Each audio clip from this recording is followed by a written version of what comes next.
Bismillahirrahmanirrahim. Assalamualaikum warahmatullahi wabarakatuh.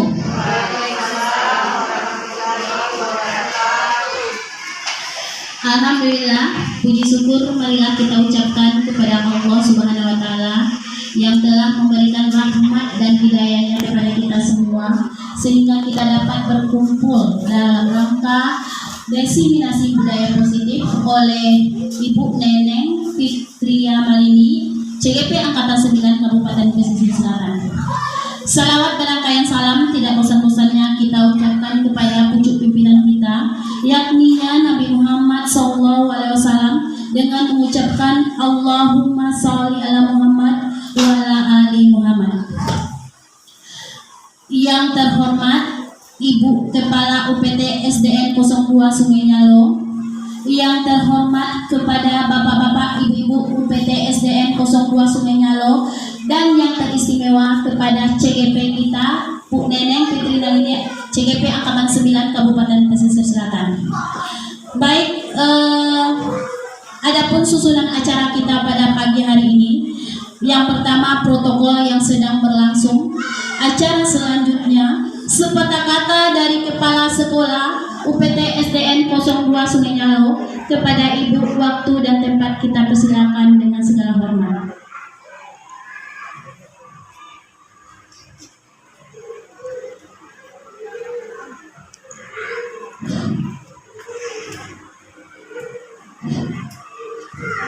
Assalamualaikum warahmatullahi wabarakatuh. Alhamdulillahirabbil alamin. Assalatu wassalamu ala asrafil anbiya'i wal mursalin wa ala alihi wa ashabihi Rasulillah ajmain. Amma ba'du.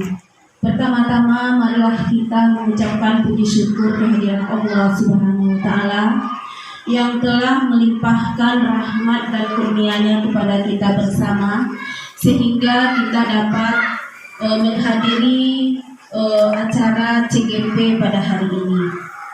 Selawat beserta salam kita kirimkan kepada arwah junjungan kita, yakni Nabi Muhammad sallallahu alaihi wasallam. Allahumma sholli ala Muhammad wa ala ali Muhammad. Yang sama-sama kita hormati Bapak-bapak, Ibu-ibu, Majelis Guru UPT 02 Sungai Nyalo, baik pada kesempatan sekarang dan teristimewa kepada ibu-ibu calon CGP Angkatan 9. Baik pada pagi hari ini,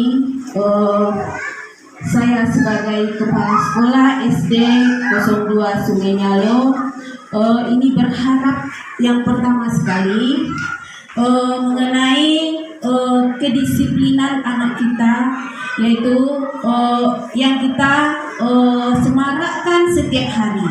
Ini Bu berharap kepada CGP bahwasanya kita adakan pembiasaan yang kita lakukan selama ini. Yang mana pembiasaan yang akan kita lakukan seperti bersalaman setiap paginya, itu coba lebih kita berdayakan setiap hari. Ini Ibu berharap kepada Bapak Ibu CGP. Kemudian untuk kedepannya Ibu minta ini selaku Kepala Sekolah, bagaimana pembelajaran kita ini kita tingkatkan. Yang mana dalam PBM tersebut tolong lebih ditekankan anak kita dalam kegiatan yang mana dia dalam kegiatan pembelajaran anak kita tersebut yang lebih aktif, bukan kita sebagai guru yang aktif. Kita hanya sebagai fasilitator dalam pembelajaran, tetapi yang harus aktif itulah adalah siswa-siswi kita. Jangan sampai gurunya yang aktif sementara anaknya pasif. Itu Ibu berharap juga tolong untuk kedepannya lebih ditingkatkan. Kemudian yang selanjutnya, yang ketiga, Ibu berharap kepada Ibu-ibu CGP semoga dapat berbagi ilmu dengan teman-teman kita yang ada di 02 ini. Umpamanya dalam peningkatan PMM, tolong teman kita diajak bagaimana supaya teman-teman ini mau untuk melaksanakan PMM tersebut, mau untuk mengenal teknologi yang ada sekarang ini. Jangan sampai kita di SD 02 ini sampai tertinggal untuk teknologi. Itu yang ketiga. Kemudian yang keempat,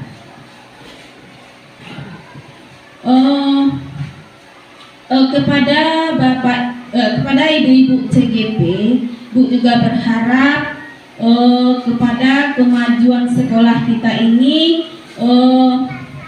yang mana guru-guru, kepada ibu bapak dan ibu guru, ibu juga berharap jangan sampai kita cuek kepada ibu CGP, yang mana ibu-ibu ini sudah menganjurkan kepada kita, coba kita laksanakan apa yang bisa kita laksanakan. Umpamanya dalam teknologi tadi, dalam peningkatan PMM, bagaimana supaya kita bisa, dikarenakan kita ini istimewa sekolah kita, dapat 2 calon guru penggerak. Orang sekolah lain tidak ada yang dapat. Jadi kita termasuk istimewa pada kesempatan ini mendapatkan guru calon penggerak angkatan 9, 2 orang. Ini kita bisa belajar Bapak dan Ibu. Ibu juga belajar sebagai kepala sekolah dari pengalaman-pengalaman yang sudah didapat oleh ibu-ibu CGP ini, kalau dapat kita laksanakan di sekolah kita. Baik ibu-ibu sekalian, ibu berharap hanya itu yang dapat ibu sampaikan. Harapan ibu kepada calon CGP angkatan 9 pada kesempatan ini, ibu minta maaf kalau ada kekurangan. Wabillahi taufik wal hidayah. Assalamualaikum warahmatullahi wabarakatuh.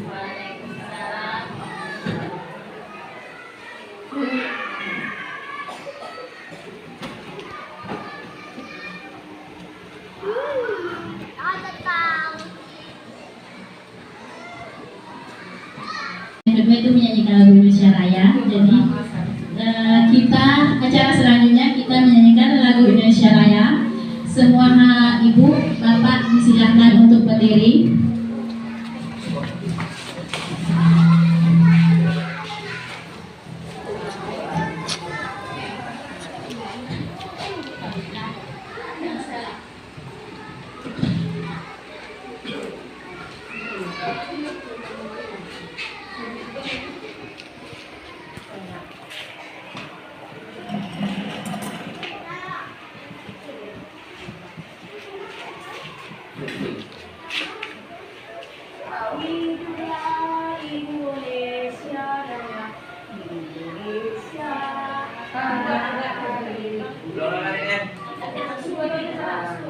Itu bisa Pak, sambil baca Pak. Indonesia tanah airku, tanah tumpah darah. Di sanalah aku berdiri, jadi pandu hidup.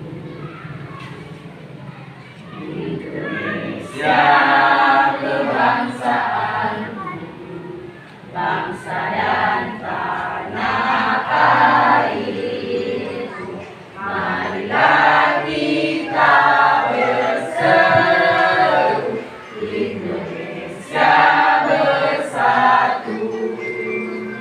Hiduplah tanahku, hiduplah negeriku, bangsaku, rakyatku semuanya.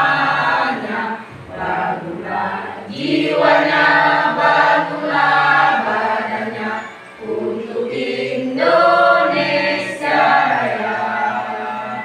Indonesia Raya, merdeka, merdeka, tanahku, negeriku yang ku cinta. Indonesia Raya, merdeka, merdeka, hiduplah Indonesia Raya. Indonesia Raya, merdeka, merdeka, tanahku,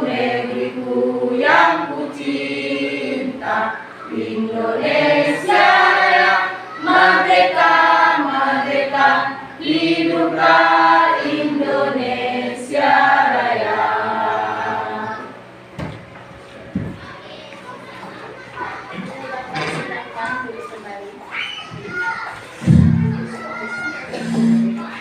Baiklah, acara selanjutnya berdoa kepada Bapak Juprinaldi untuk memimpin doa ke depan. Kepada Bapak dipersilakan.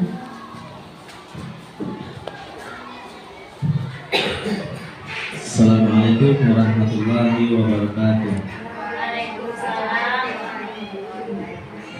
Bapak Ibu, marilah kita sama-sama berdoa kepada Allah agar acara kita pada pagi hari ini diberi kelancaran, kemudahan dan kesuksesan di dalam jalan. A'udzubillahiminasyaitonirrajim. Bismillahirrahmanirrahim. Alhamdulillahirabbil alamin. Hamdan syakirin, hamdan na'imin, hamdan yu'afi na'amahu wa yukafi'u mazidah. Ya Rabbana lakal hamdu kama yanbaghi li jalali wajhika wa 'azimi sultanik. Allahumma shalli ala sayyidina Muhammad wa ala ali sayyidina Muhammad. Ya Allah, ya Tuhan, pada diri kami tundukkan hati kami bermunajat kepadamu. Kami pasrahkan jiwa dan raga kami kepadamu, ya Allah. Ya Allah, hadirkanlah keikhlasan di dalam doa kami. Ya Allah, di dalam doa kami pada pagi hari ini berkumpul kegiatan nasi budaya positif. Karena itu ya Allah, lancarkanlah acara kami, berkahmilah acara kami ya Allah. Buka pintu hati kami, berikanlah dan penuhilah pertemuan kami ini ya Allah dengan kebaikan dari awal hingga akhir nanti. Amin. Rabbana zalamna anfusana wa illam taghfir lana wa tarhamna lanakunanna minal khasirin. Rabbana la tuzigh qulubana ba'da idh hadaytana wa hab lana min ladunka rahmatan innaka antal wahhab. Rabbana atina fid dunya hasanah wa fil akhirati hasanah wa qina adzabannar. Innama amruhu idza arada syai'an ay yaqula kun fayakun. Subhana rabbika rabbil izzati amma yasifun wa salamun alal mursalin walhamdulillahi rabbil alamin. Assalamualaikum warahmatullahi wabarakatuh.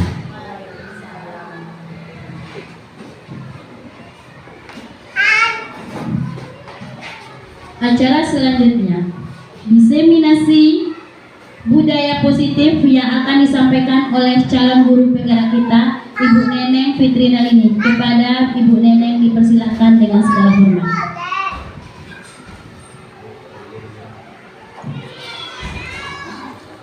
Assalamualaikum warahmatullahi wabarakatuh.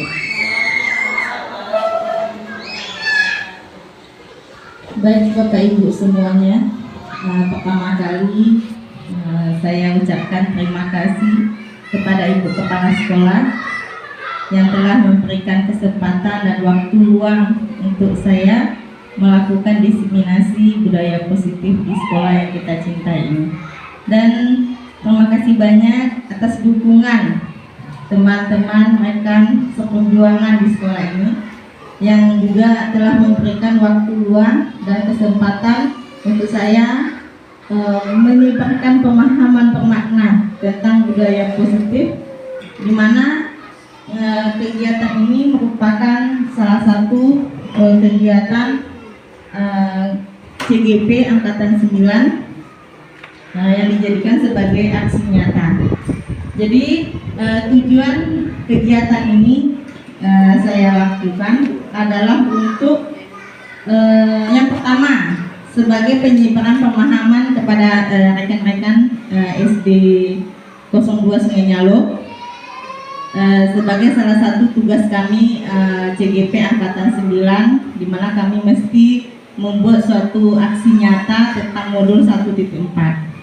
Yang kedua yaitu tujuannya saya melakukan diseminasi ini adalah ilmu yang saya peroleh lebih baik saya sampaikan, walaupun hanya sedikit lebih bermakna atau bermanfaat untuk orang lain daripada hanya saya pendam sendiri ilmunya. Yang ketiga yaitu semoga apa yang saya sampaikan hari ini bermanfaat untuk kita semua dan bisa kita laksanakan, kita terapkan di lingkungan sekolah yang kita cintai ini. Baik Bapak Ibu semuanya, pertama kali saya di sini bukan sebagai mengajarkan Bapak Ibu. Bukan berarti saya di sini adalah orang yang hebat. Tapi di sini saya adalah sebagai rekan, kita sama-sama belajar, kita sama-sama mengetahui dan kita nantinya sama-sama menerapkan ilmu yang akan saya sampaikan kepada Ibu Bapak semuanya. Semoga bermanfaat dan bertujuan baik untuk kita semua. Baiklah, desiminasi budaya positif ini yaitu salah satu tugas kami di CGP, di mana kita di sini membahas semuanya tentang siswa kita. Bagaimana kita terhadap siswa kita. Nah, yang pertama kali yaitu sesuai dengan filosofi Ki Hajar Dewantara, yaitu Ki Hajar Dewantara memberikan pemikiran tentang dasar-dasar pendidikan. Menurut Ki Hajar Dewantara, pendidikan bertujuan untuk menuntun segala kodrat yang ada pada anak-anak agar mereka mencapai keselamatan dan kebahagiaan yang setinggi-tingginya. Nah, pendidikan itu hanya dapat menuntun. Jadi pendidik itu hanya dapat menuntun. Kita ini kan pendidik. Kita hanya dapat menuntun. Menurut Ki Hajar Dewantara, kita ini hanya dapat menuntun anak-anak. Menuntun tumbuh kembangnya, menuntun atau tumbuh kembang atau kehidupannya, kekuatan kodratnya yang ada pada anak-anak agar dapat memperbaiki lakunya. Bukan pada dasarnya anak-anak itu, tapi laku. Karena dasar itu adanya pada diri anak kita yang ada di dalam. Tapi kita menuntun anak kita berdasarkan memperbaiki lakunya dan tumbuhnya kekuatan kodrat anak. Jadi Ki Hajar Dewantara menekankan agar pendidikan selalu memperhatikan kodrat alam, kemerdekaan, kemanusiaan, kebudayaan, dan kebangsaan. Semua ini tujuannya yaitu agar terwujudnya pendidikan yang memerdekakan siswa. Jadi intinya adalah Ki Hajar Dewantara itu bertujuan kita sebagai pendidik, kita sebagai guru itu adalah menuntun anak-anak kita. Nah, kemudian sebelumnya saya membahas tentang pemikiran Ki Hajar Dewantara, saya juga berpikiran bahwa dengan tindakan yang tegas, kita kan biasanya tegas ini, memberikan hukuman, maka akan membuat perubahan kepada peserta didik kita. Ternyata hal tersebut hanya bisa bersifat sementara saja, karena adanya rasa takut dan bukan atas kesadaran diri anak itu, bukan dari dalam dirinya kita ngasihkan hukuman itu, bukan dari dalam dirinya dia patuh, tapi hanya batas nanti ibunya mengasih kita hukuman, kata dia seperti itu. Karena saya belum menyadari adanya kodrat alam yang membuat siswa kita memiliki kemampuan yang berbeda-beda, sehingga sering memberikan materi dan cara yang mengajar yang sama terhadap siswa. Nah, jadi selama ini pemikiran saya itu salah kayak gitu. Terus saya cubit anak, saya marahin anak, saya kasih hukuman ke anak biar dia itu jirah kayak gitu kan. Nah, itu nyatanya salah, pemikiran yang salah menurut Ki Hajar Dewantara. Karena kodrat anak itu ada kodrat alamnya. Nah, kita hanya menuntun anak. Bagaimana kita mengarahkan kodrat yang ada pada diri anak itu supaya menjadi budaya yang positif. Jadi tingkah laku yang positif. Nah, itu menurut Ki Hajar, filosofi Ki Hajar Dewantara yang telah kami pelajari. Nah, selanjutnya konsep utama budaya positif yang ada di modul 1.4 ini ada 7. Yang pertama adalah pembelajaran dengan paradigma baru. Kemudian adanya disiplin positif dan nilai-nilai kebajikan universal. Kemudian ada teori motivasi, hukuman, dan penghargaan. Kemudian ada keyakinan kelas, restitusi dan 5 posisi kontrol, kebutuhan dasar manusia dan dunia berkualitas. Kemudian ada restitusi dan segitiga restitusi. Nanti satu-satu akan kita bahas ya Bapak Ibu ya. Semoga kita bisa sampai akhir dalam melakukan kegiatan ini. Kita masuk yang pertama terlebih dahulu. Nah, saya bertanya nih sama Bapak Ibu. Sebagai seorang pendidik, atau sebagai seorang guru atau pimpinan sekolah, bagaimana kita dapat menciptakan suasana positif di lingkungan sekolah kita selama ini? Ayo Bapak Ibu, siapa yang bisa nih? Lingkungan positif yang bagaimana yang kita terapkan selama ini di lingkungan sekolah kita? Ya, yang pertama ya Pak ya, membuang sampah, bersalaman. Apa lagi Bu? Lingkungan positif yang udah ada. Kita buang sampah, kita bersalam, kita mengajarkan anak untuk membuang sampah pada tempatnya. Kita mengajarkan anak kita untuk sopan santun, salam, sapa, ya kan? Nah, 5S, berkata-kata yang bagus. Ya Bu? Kita mencontohkan kepada ibu kita bahwasanya disiplin itu penting. Iya. Jadi dari diri kita dulu Kita contohkan terlebih dahulu ya Bu ya. kita datang pagi, kita yang datang pagi. Iya, kita yang datang pagi dulu. Ya, kalau yang ngambil sampah, kita yang ngambil sampah dulu dicontohkan anak-anak itu. Nah, ya itu tadi yang menuntun. Bergerak, ya kita bergerak terlebih dahulu. Kita menggerakkan. Nah, jadi apapun yang tentang budaya positif semuanya kita terlebih dahulu yang mencontohkan. Nah, seperti itu. Jadi itu namanya tadi kita tuh menuntun anak-anak kita. Nah, ini pembelajaran dengan paradigma baru. Yang pertama adalah dalam membangun budaya positif, sekolah dapat menyediakan lingkungan yang positif. Yang tadi yang telah kita sampaikan tadi. Jadi budaya yang positif, ada lingkungan yang positif, yang aman, yang nyaman, agar siswa mampu berpikir, bertindak, dan mencipta dengan merdeka, mandiri dan bertanggung jawab. Itu adalah salah satu pembelajaran dengan paradigma baru. Nah, yang kedua adalah disiplin sangat terkait dengan kontrol guru terhadap siswa. Jadi kita yang mengontrol guru, mengontrol siswa itu biasanya kan seperti itu. Nah, kita ada nih permainan Bapak Ibu ya. Kita ada permainan. Boleh berpasangan kayak gitu. Permainannya berpasangan. Ini ada apa namanya nih Bapak Ibu? Kepalan tangan kita ya. Anda dan teman Anda akan melakukan kegiatan coba buka. Jadi kita kepalkan tangan kita. Boleh Bapak Ibu ganti-gantian sama teman. Kepalkan tangan Bapak Ibu. Nah, di sini nanti Bapak Ibu bayangkan yang ada di dalam genggaman Bapak Ibu itu adalah apa namanya nih? Segala sesuatu yang paling berharga. Nah, dalam genggaman Bapak Ibu itu ada yang paling berharga. Silakan teman yang belum mengepalkan tangannya, silakan kepalkan tangannya. Nah, ajak teman yang belum mengepalkan sebelahnya. Nah, bagaimana cara teman kita itu untuk membuka? Coba dibuka nih itu. Bagaimana cara membuka? Padahal ini yang paling berharga loh untuk diri kita. Mau nggak kita kasihkan membuka semudah begitu saja?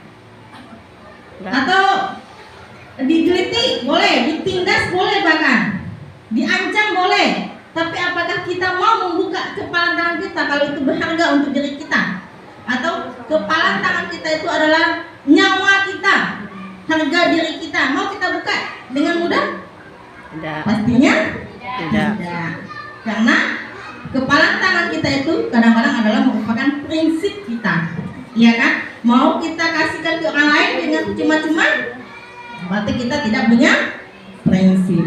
Nah, seperti itu juga sebetulnya Bapak Ibu anak-anak kita. Anak-anak kita itu dia juga memiliki kepalan tangan. Nah, dia juga memiliki keyakinan. Makanya kita kita tidak boleh memaksakan segala sesuatu kepada anak-anak kita. Dia punya prinsip. Nah, selama ini kan kita apa yang mesti kita inginkan, anak kita mesti lakukan. Jadi kita sudah melanggar prinsipnya. Saya maunya seperti itu, Bu. Tapi ibu maunya seperti ini. Nah, itu. Padahal apa yang anak kita inginkan itu juga salah satu hal yang positif. Nah, jadi di sini ada Dr. William Gizer menyatakan terlalu kecil ya Pak Ibu ya. Nah, di sini Dr. William Glasser menyatakan kita mesti meluruskan beberapa miskonsepsi tentang makna kontrol tadi. Dimana yang pertama kan adanya ilusi guru itu mengontrol murid. Pada dasarnya kita tidak dapat memaksa murid untuk berbuat sesuatu jikalau murid memilih untuk tidak melakukannya. Jadi kita selama ini kan sudah memaksa. Nah, jadi sebetulnya kita tidak boleh memaksakan sesuatu kehendak kepada murid kita. Nah, yang kedua adalah ilusi bahwa semua penguatan positif, efektif dan bermanfaat. Nah, di mana penguatan positif atau bujukan adalah bentuk-bentuk kontrol. Segala usaha untuk mempengaruhi murid agar mengulang suatu perilaku tertentu adalah suatu usaha untuk mengontrol murid tersebut. Jangan selalu mengujuk, yolah nak, capek lah nak, capek lah nak, buat lah Lena. Nah, jadi kan kita kan sering membujuk. Nah, ayo nak lakukan lagi nak. Nanti ibu kena marah nak sama ibu kepala. Nah, gitu. Jadi itu juga tidak boleh sebetulnya. So kan, kalau kita udah membujuk pasti anak kita lama-lama akan terayu dan melakukan apa yang kita inginkan. Kemudian yang ketiga, ilusi bahwa kritik dan membuat orang lain merasa bersalah dalam menguatkan karakternya. Nah, kritikan kita. Nah, kamu ini begini, kamu ini begitu. Nah, jadi kita sering mengkritik anak-anak kita dalam jika dia melakukan suatu kesalahan. Gitu. Nah, yang terakhir, ilusi yang keempat adalah ilusi bahwa orang dewasa memiliki hak untuk memaksa. Ini masih juga memaksa. Oh, ambo kok gurunya kok bully ya? Ambo kan kata ambo didangakan semua anak. Nah, itu memaksa kita namanya. Jadi A kata ibu ya A untuk kalian, B kata ibu ya B untuk kalian. Itu namanya kita memaksakan kehendak kita kepada anak. Jadi banyak orang dewasa yang percaya bahwa mereka memiliki tanggung jawab untuk membuat murid berbuat hal-hal tertentu. Baik Bapak Ibu, ini bukan hanya untuk di sekolah kita aja biasanya. Kita di rumah sebagai orang tua juga seperti ini kepada anak-anak. Ya kan Bu? Kita sering melakukan pemaksaan kepada anak-anak kita. Nah, ini juga budaya positif ini juga bisa kita bawakan ke rumah kita. Jadi kadang-kadang anak itu kan apa kata mamanya? Nah, dah, diam kamu di sini, diam aja padahal hatinya memberontak. Nah, seperti itu. Nah, kemudian pembelajaran dengan paradigma baru ini merupakan pembelajaran yang dirancang berdasarkan prinsip pembelajaran berdiferensiasi, sehingga para peserta didik belajar sesuai dengan kebutuhannya berdasarkan tahap perkembangan sesuai dengan psikologi modern.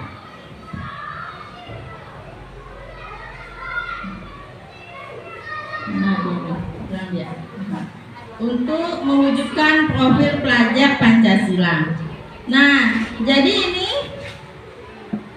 ini dia yang profil pelajar Pancasila itu Bapak Ibu, karena kita masih memakai kurikulum 2013 dan hanya kelas 1 dan 4 baru yang memakai kurikulum Merdeka. Nah, jadi sedikit kita bahas di sini tentang profil pelajar Pancasila, di mana profil pelajar Pancasila itu ada 6. Yang pertama adalah beriman, bertakwa kepada Tuhan Yang Maha Esa dan berakhlak mulia. Kemudian ada berbineka global.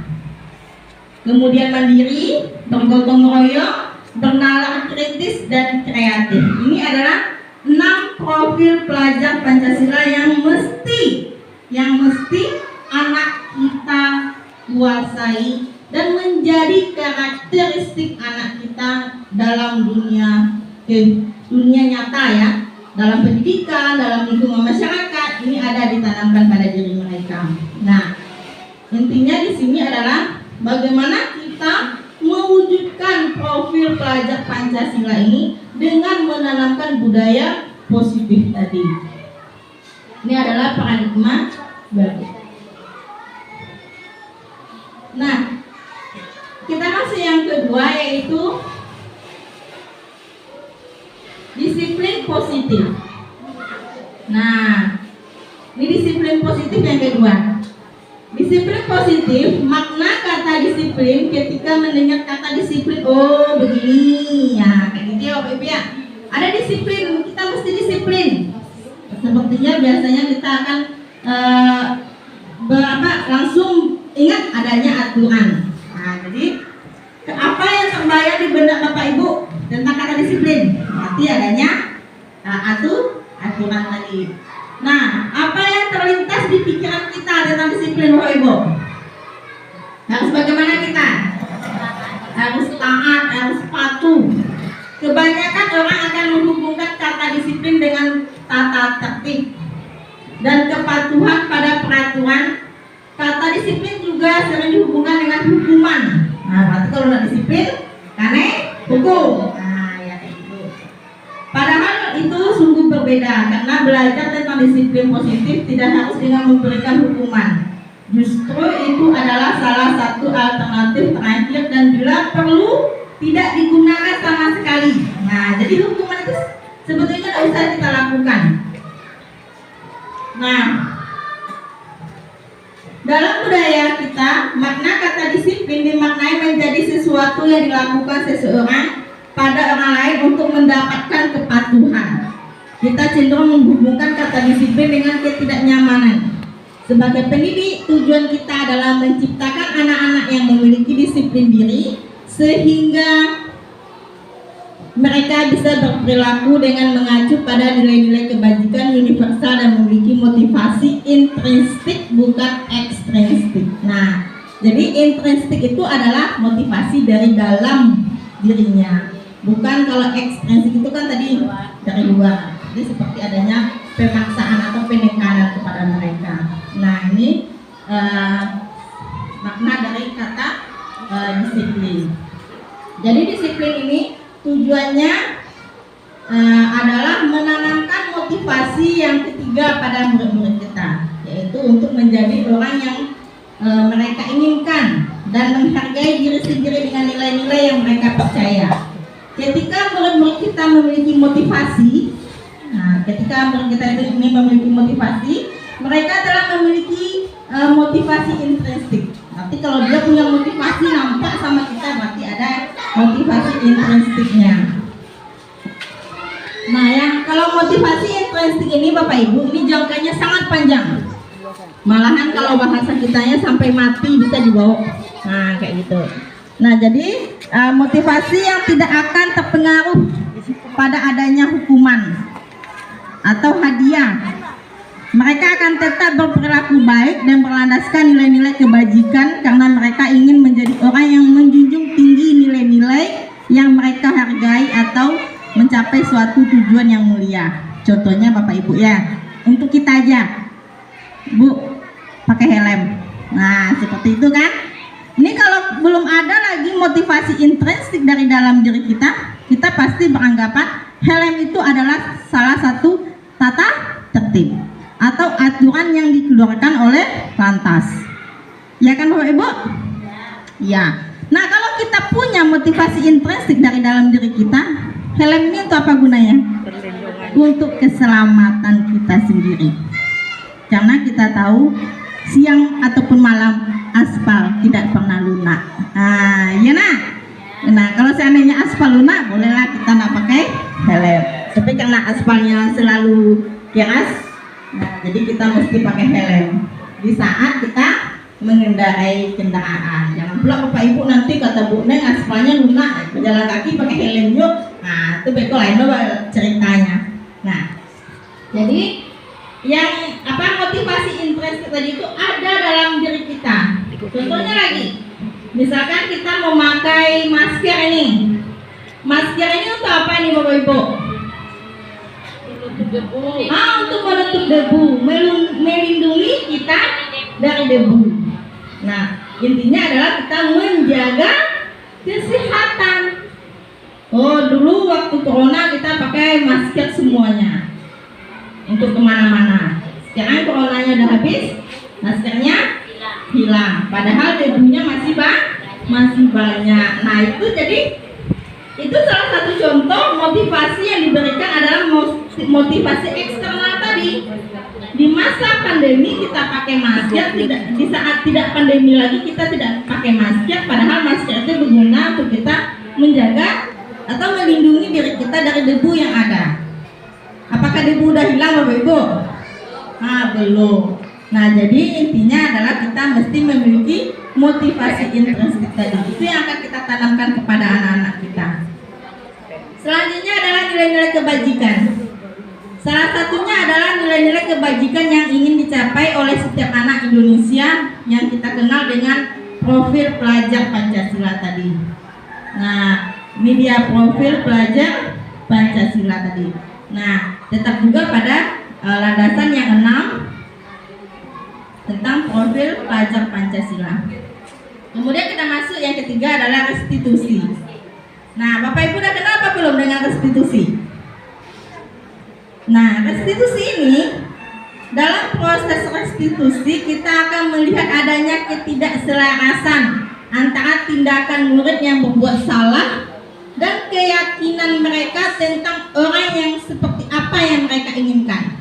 Nah, untuk membimbing proses pemulihan dirinya, guru bisa bertanya pada mereka, kamu ingin menjadi orang seperti apa? Karena biasanya kan kalau anak kita bermasalah, kita langsung mencam mereka atau mengasihkan mereka hal yang negatif langsung, atau namanya apa tuh, menyalahkan, kamu begini, kamu begitu. Nah, tapi dalam restitusi kita terlebih dahulu bertanya, kamu ingin menjadi orang yang seperti apa?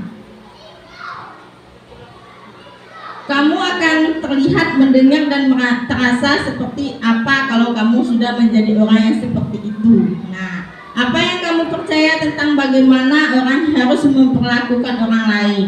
Bagaimana kamu mau diperlakukan ketika kamu berbuat salah? Nah, apa nilai yang diajarkan di keluargamu tentang hal ini? Apakah kamu memegang nilai ini? Kalau tidak, lalu apa yang kamu percaya? Kita tidak ingin menciptakan rasa bersalah pada diri anak dengan bertanya seperti itu. Kalau guru melihat rasa bersalah di wajah murid, maka guru harus cepat-cepat mengatakan, tidak apa-apa kok berbuat salah. Kan kita kan sering bertanya-tanya, mengancam-ancam anak. Apalah kerajo awakku, mereliku sama awak di rumah kau. Nah, itu yang salah, itu yang tidak boleh sebetulnya. Kalau anak melakukan kesalahan yang disalahkan orang tua, biasa seperti itu kan Bapak Ibu ya. Nah, itu yang tidak boleh. Jadi kalau anak berbuat salah, kita juga boleh berkata, tidak apa-apa nak, bukan hanya kamu saja yang seperti ini, ada juga orang yang seperti ini. Nah, tidak ada manusia yang sempurna. Jadi ada rasa biasanya anak itu cemas, takut, ada rasa dia lega sedikit. Oh, ibunya lenak berang gawak dong. Nah, itu. Atau kita di rumah nih Bapak Ibu, anak memecahkan gelas. Oh, pasti langsung emosi kan? Woi, lejali kaliku mahal balinya. Nah, awak pecahkan juga. Nah, tapi di saat kita pun memecahkan gelas, apakah kita marah dengan diri kita? Nah, jadi disinilah adanya restitusi tadi. Kita menyampaikan kepada anak kita, ya nak, tidak apa-apa nak, gelasnya pecah. Nanti kalau ada rezeki bisa kita beli lagi, seperti itu. Nah, kita lanjutkan. Restitusi sebuah cara menanamkan disiplin positif pada murid.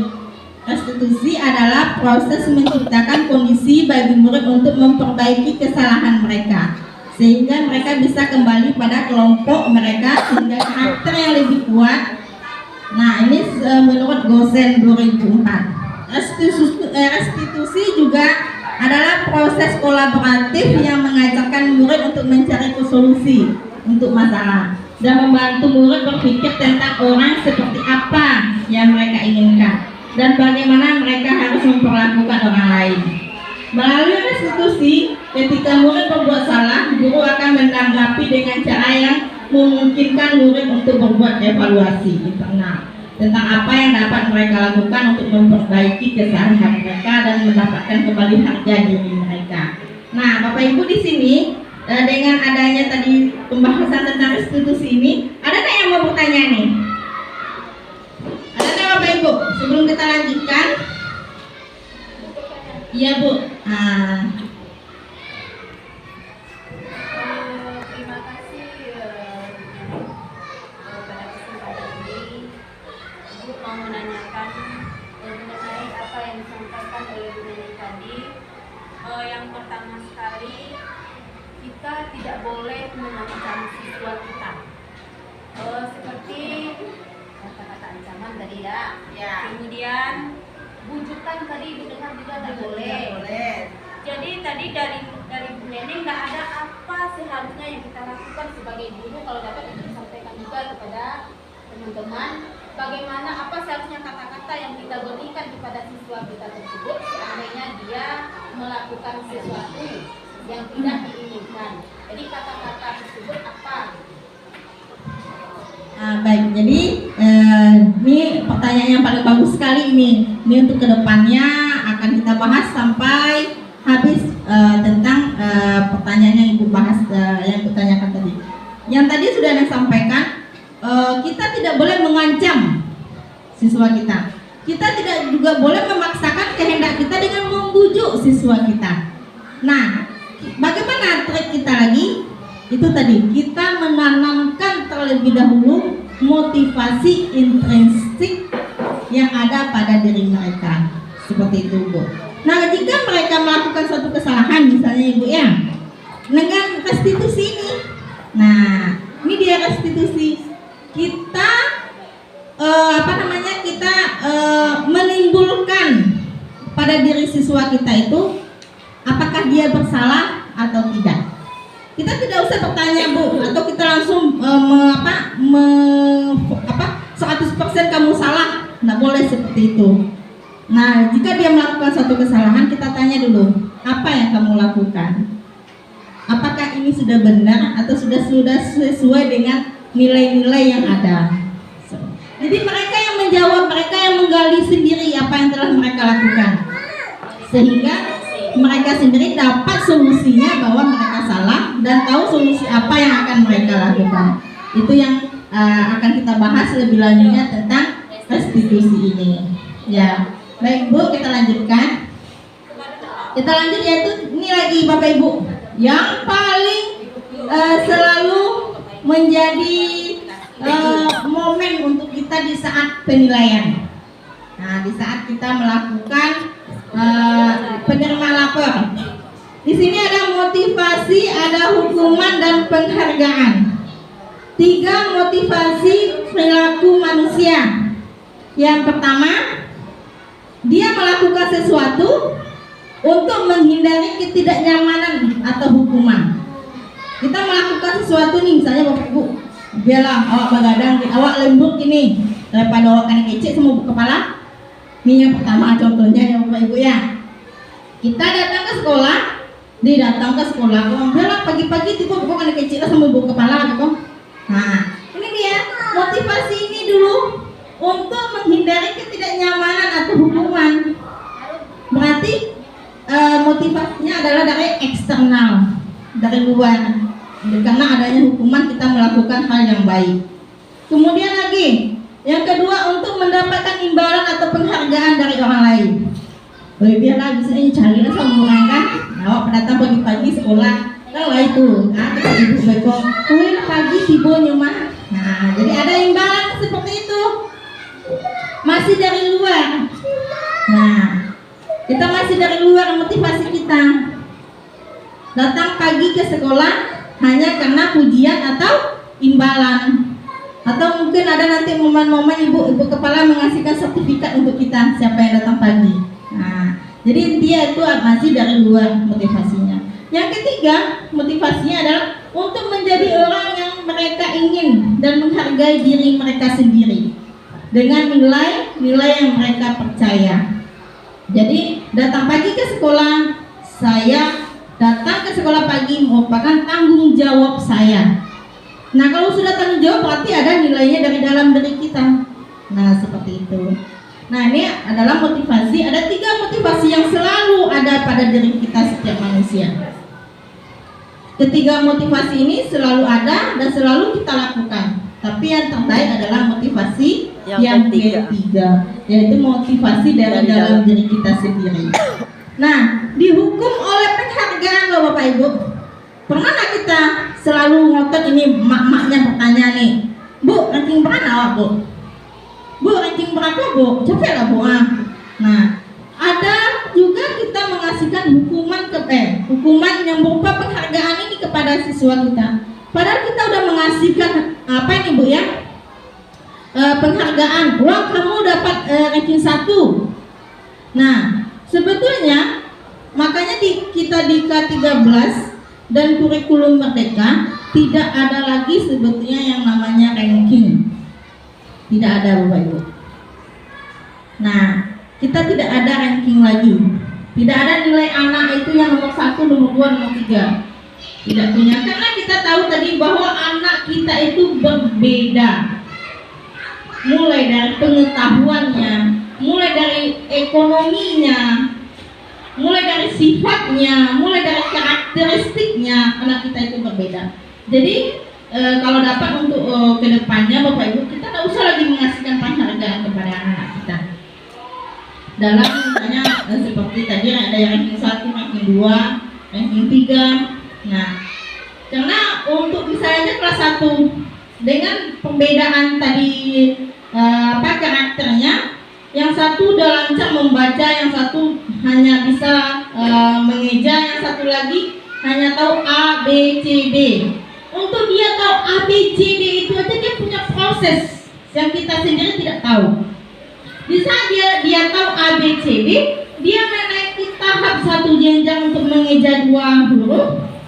Itu tuh sudah merupakan suatu kebahagiaan sebetulnya pada diri dia. Dia sudah menghargai diri kita. Tapi kita sebagai guru tidak menghargai mereka yang tampil naik 1 jenjang. Kita selalu menghargai anak yang sudah pandai membaca.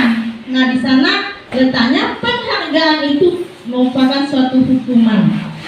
Nah, dan juga hukuman ini juga ada pada diri anak yang dapat juara 1.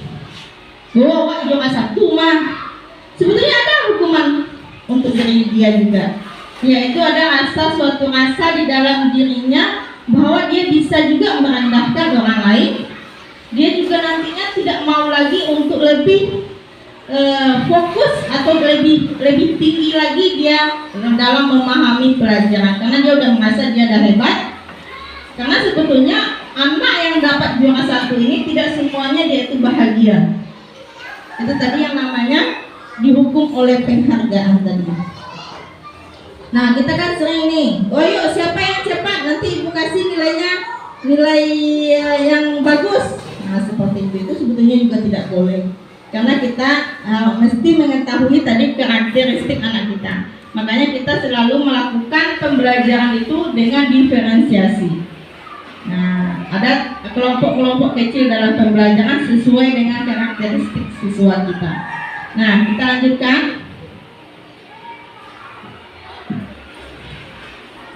Nah, ini Bapak Ibu, kebutuhan dasar manusia. Kita sebagai manusia mempunyai kebutuhan dasar. Kebutuhan dasar manusia adalah sesuatu yang kita lakukan untuk mendapatkan apa yang kita inginkan. Seluruh tindakan yang kita lakukan memiliki tujuan tertentu. Dan semua usaha terbaik yang sudah kita lakukan adalah dalam rangka agar kebutuhan dasar kita terpenuhi. Nah, ini dia 5 kebutuhan dasar manusia ini Bapak Ibu. Yang pertama adalah bertahan hidup. Nih, bertahan hidup. Kemudian ada kasih sayang dan rasa diterima. Kemudian ada penguasaan, kebebasan dan kesenangan. Nah, Di sini kan kita kalau bertahan hidup ini kan biasanya untuk kebutuhan kita makan, minum, makan, pangan, itu kan untuk bertahan hidup. Nah, sama dengan anak kita juga. Kasih sayang dan rasa diterima. Pernah nggak kita melihat anak kita yang mojok aja dia, diem aja dia. Setelah kita kasih hukuman dia diem aja. Nah, dia merasa dia tidak ada mendapatkan kasih sayang sama kita. Nah, jadi kebutuhan anak itu juga dia perlu kasih sayang, kita perhatikan. Kemudian ada penguasaan. Dia merasa dia itu mesti hebat. Nah, kayak gitu ya. Ada merasa dia itu, oh saya nomor 1. Nah, kayak gitu. Nah, jadi ada rasa penguasaannya dari dalam tubuhnya. Kemudian adanya kebebasan. Dia bebas melakukan apa yang diinginkannya. Bebas, tapi kebebasan ini kan mesti kita kontrol. Itu tadi kita sebagai guru kita mesti menuntun mereka. Kemudian adanya kesenangan. Bersenang-senang sambil belajar. Nah, jadi tidak ada penekanan dalam belajar itu tidak ada. Rasa aman, nyaman itu yang anak kita inginkan di sekolah. Bukan suatu tekanan. Jadi kita mesti menciptakan terlebih dahulu adalah suasana kelas yang menyenangkan untuk anak-anak kita. Ini adalah kebutuhan dasar manusia yang ada juga pada anak kita. Nah, jadi kita selama ini kadang-kadang kan anak kita bagalui, woi bagalui aja bagaimana? Nah, gitu. Sebetulnya dia tuh menciptakan dari dalam dirinya dia suatu kebebasan gitu. Dia ingin bebas. Nah, kita lanjutkan lagi Bapak Ibu. Ini ada tentang keyakinan kelas. Nah, selama kami melakukan atau kami dalam kegiatan pendidikan guru penggerak ini, kami mengenal Bapak Ibu dengan keyakinan kelas. Nah, yang selama ini kan kita tahu yaitu adalah tata tertib atau peraturan sekolah, tata tertib kelas. Nah, ini Bapak Ibu, mengapa tidak peraturan saja, mengapa keyakinan kelas? Ayo, siapa Bapak Ibu yang tahu nih? Ada yang tahu apa beda peraturan dengan keyakinan begitu? Ayo, Bapak Ibu ada yang tahu nggak? Kalau peraturan yang dibuat oleh guru, kalau keyakinan dibuat oleh siswa. Iya. Ya Bu Meka ya, kalau peraturan itu dibuat oleh guru atau sudah ada ya Bu Meka? Peraturan itu sudah ada. Kalau keyakinan dibuat oleh anak-anak kita, mereka yang membuat, bukan kita. Nah, biasanya kan kita punya di tata tertib sekolah, atau tahanan kelas. Yang pertama, mempersilakan warga sekolah atau siswa kita untuk mencurahkan pendapatnya tentang peraturan yang perlu disepakati di dalam kelas. Yang kedua, mencatat semua masukan-masukan. Jadi masukan-masukan ini nanti yang positif, yang kata-katanya juga positif. Nanti akan kita buat pada sebuah poster. Nah, di mana semua anggota kelas bisa melihat hasil curahan pendapatnya atau hasil curahan hatinya, pemikirannya. Nah, jadi nanti akan terlihat. Ini juga ada di kecil baru Bapak Ibu ya. Nanti akan kami perbesar nanti tentang keyakinan kelas itu. Ini juga dari anak-anak kelas 1. Kalau kelas 1 kan dia cuma bisa, Bu, tidak boleh heboh Bu, tidak boleh menangis Bu.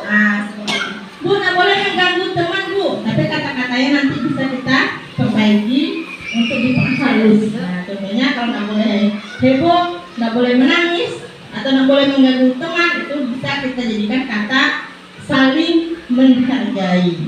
Nah, saling menghargai dalam warga kelas 1 itu.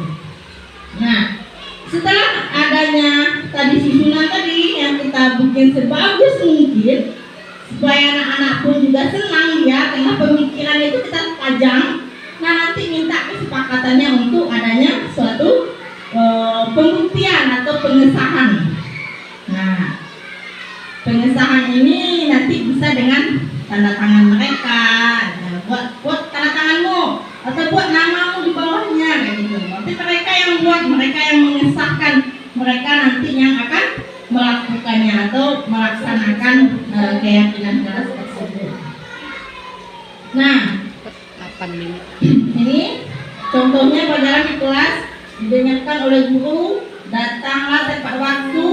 Nah, berada di bawah satu payung yaitu keyakinan untuk saling menghormati atau nilai kebajikan dengan kata hormat. Jadi kata-kata yang ada di dalam keyakinan kelas ini adalah kata-kata yang positif yang menimbulkan suatu budaya positif untuk anak-anak kita. Oke, kita lanjutkan Bapak Ibu ya.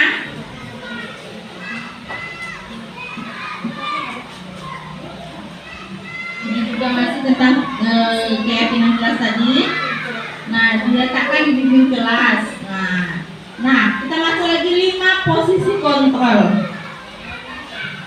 Nah, 5 posisi kontrol ini ada kita sebagai penghukum.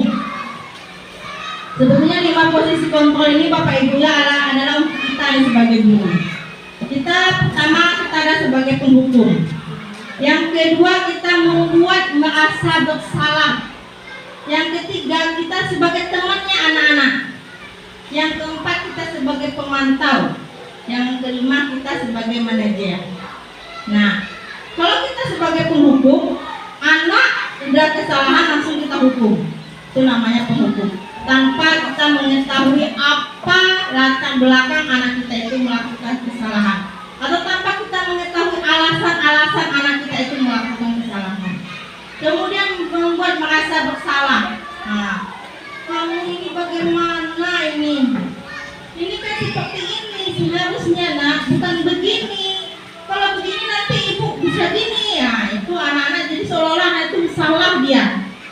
Nah, dia jadi kita mencamkan kata-kata kepada anak, mengintimidasi dan namanya dia, bahwa anak itu bisa salah dengan apa yang dia lakukan. Yang kemudian sebagai teman. Nah, ada ini Bapak Ibu di sini nih sebagai teman untuk anak-anaknya. Oh, gak apa-apa, nak salah, nak, nanti ibu buatkan yang bagus. Nah, itu juga salah. Iya, pun apa-apa, nak. Nah, nanti ibu buatkan ya, mana yang betulnya. Ya udah, kamu masuk kelas lagi. Itu kita sebagai teman. Kalau kita sebagai teman untuk anak-anak kita, suatu saat nanti dia kan tidak hanya dengan kita, dia juga akan naik ke jenjang berikutnya. Dia tidak akan mau berkembang seperti itu. Dia merasa bisa ibu itu dulu lagi itu yang menolong supaya teraju yang salah. Di saat dia nanti udah di luar kendali kita, bagaimana dia akan berkembang? Nah, tidak ada yang membantu karena dia udah terbiasa dibantu. Itu yang posisi kita sebagai teman untuk anak murid kita. Yang keempat kita sebagai pemantau. Nah, kita memantau kegiatannya. Nah, di sini ada nih contohnya Bapak Ibu ya. Nah, ini dia posisinya. Ada motivasi, identitas yang gagal, ada perilaku kontrol yang positif, ada kontrol dirinya. Kalian nampak Bapak Ibu? Nah, di Pagadang seketek. Nah, ini dia. Kita di posisi penghukum, menghardik, menunjuk-nunjuk, menyakiti, menyindir. Itu namanya orang menghukum. Biasanya kalau di Minanggo, waang goreng. Nah, begitu. Nah, atau kau goreng. Nah, itu namanya kita sebagai penghukum, menghardik anak kita. Nah, ya, ada contohnya ya. Kemudian kita membuat merasa bersalah dia, berceramah. Kita berceramah menunjukkan kekecewaan yang mendalam kepada anaknya, sehingga dia pun akan bukan kerawa ibunya ngopo kayak gitu. Cepatlah nak, buatlah lagi tugasnya, nanti ibu kena gini sama kepala gitu kan. Nah, ya, jadi membuat merasa bersalah kepada anak kita. Nah, kemudian ada lagi kita sebagai teman tadi, membuat alasan-alasan untuk murid-muridnya. Yang penting muridku adalah kawannya, tidak boleh salah sama yang lain. Kalaupun ada kesalahan nanti dibantu, dibimbing lagi, atau kita malah hanya membuatkan, malah kayak gitu. Ya udah anak, nggak apa-apa, nanti ibu kasih aja nilai. Nah itu tuh yang tidak boleh. Kan banyak juga yang seperti itu. Nah jadi anak kita kan nggak mau maju-maju dia. Kalau kita hanya mengasih yang mudah untuk anak kita. Kemudian kita sebagai pemantau menghitung dan mengukurnya. Nah, kita juga bertanya nih Bu dalam pemantau ini, apa peraturan yang ada? Kita bertanya nih jika anak kita salah. Apa konsekuensinya kalau kamu berbuat salah? Kayak gitu. Nah, tapi yang posisi yang paling baik adalah sebagai manajer, di mana kita mengajukan pertanyaan-pertanyaan terlebih dahulu. Sebelum kita menyalahkan anak, sebelum kita membuatkan anak itu merasa kita sebagai temannya, kita harus terlebih dahulu jika anak kita salah atau membuat suatu kesalahan, kita bertanya dulu apa alasannya, sehingga apa yang kita yakini, nah itu pertanyaannya, apa yang anak ibu yakini, apa kamu meyakini hal tersebut? Nah itu, makanya tadi dalam meyakini ini ada pada keyakinan kelas yang mereka buat.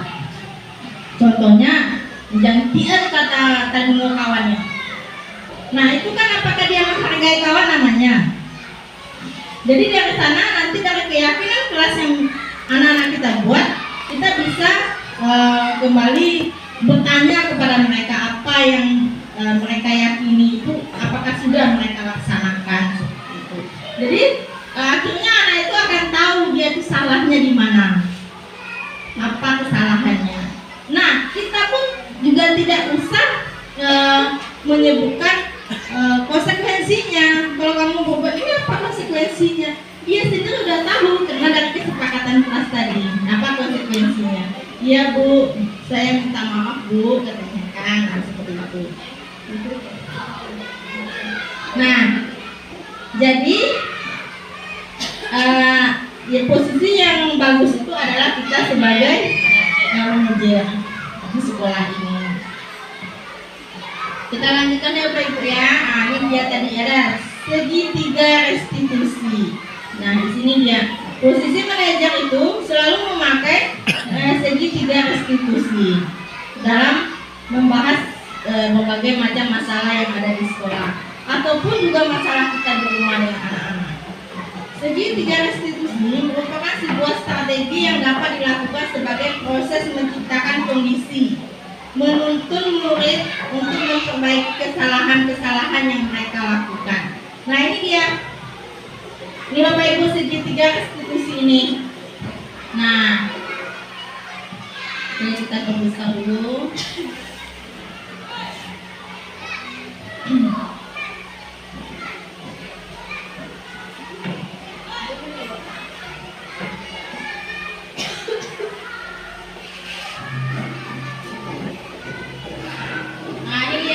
Ya, ada yang pertama adalah validasi tindakan yang salah, kemudian menstabilkan identitas, baru kita kemudian menanyakan keyakinannya. Nah, validasi tindakan yang salah itu kita ada pertanyaan kepada anak-anak kita jika dia membuat kesalahan. Kamu tentu punya alasan mengapa melakukan hal ini. Jadi awalnya kita bertanya dulu apa alasan mereka melakukan suatu kesalahan. Kemudian setelah mereka menjawab, mereka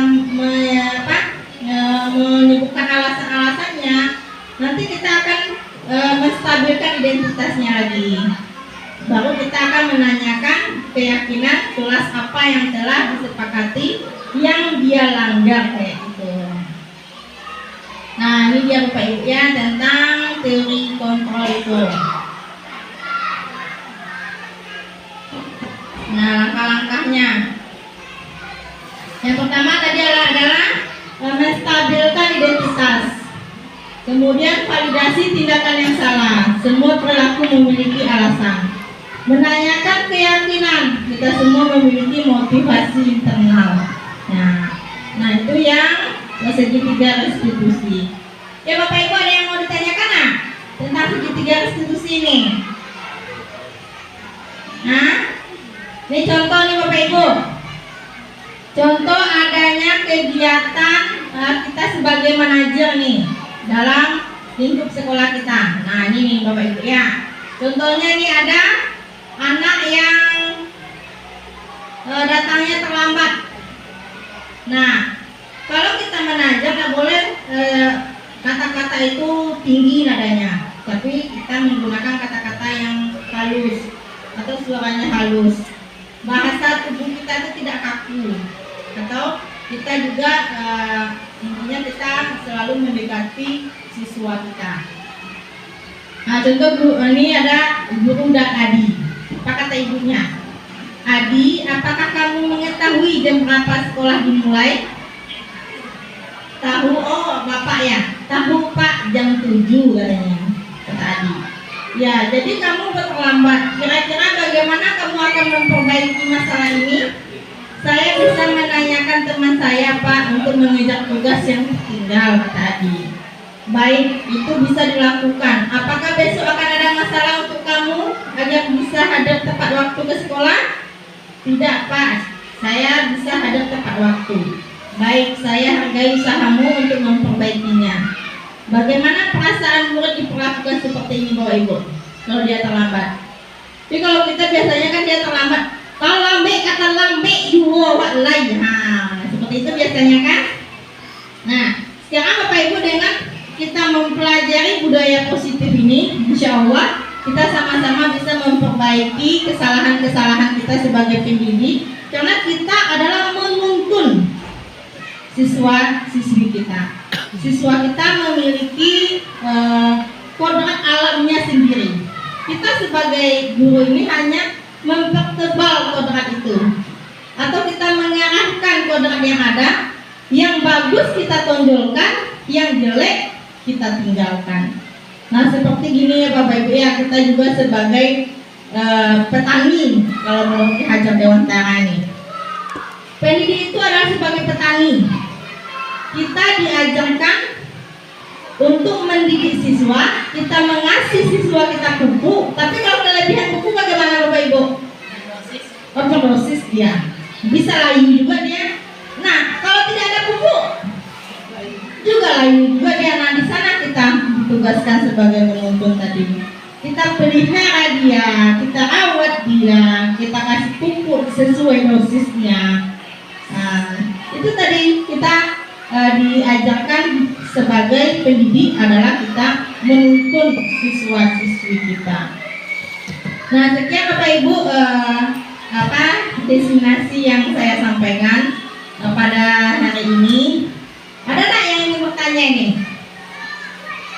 Atau nanti kita laksanakan contohnya keyakinan kelas atau kegiatan-kegiatan lainnya Bapak Ibu ya. Kita boleh nanti melakukannya dengan kolaborasi. Kita bekerja sama di sekolah yang kita cintai ini, di SD 02 Sungai ini sama-sama. Kita bentuk nanti keyakinan kelas di setiap kelas yang ada. Dan juga nanti kita jika ada anak kita yang bermasalah, kita bisa juga melakukan posisi kita sebagai manajer ini. Nah, jadi kita jangan lagi sebagai penghukum atau sebagai teman untuk anak-anak kita. Kita mau anak kita itu berkembang yang baik, memiliki motivasi intrinsik pada dirinya, mereka bisa, mereka yakin. Nah, itu yang mesti kita tanamkan selalu kepada anak didik kita. Sekian Bapak Ibu penyebaran pemahaman dari saya. Salah dan hilaf saya mohon maaf.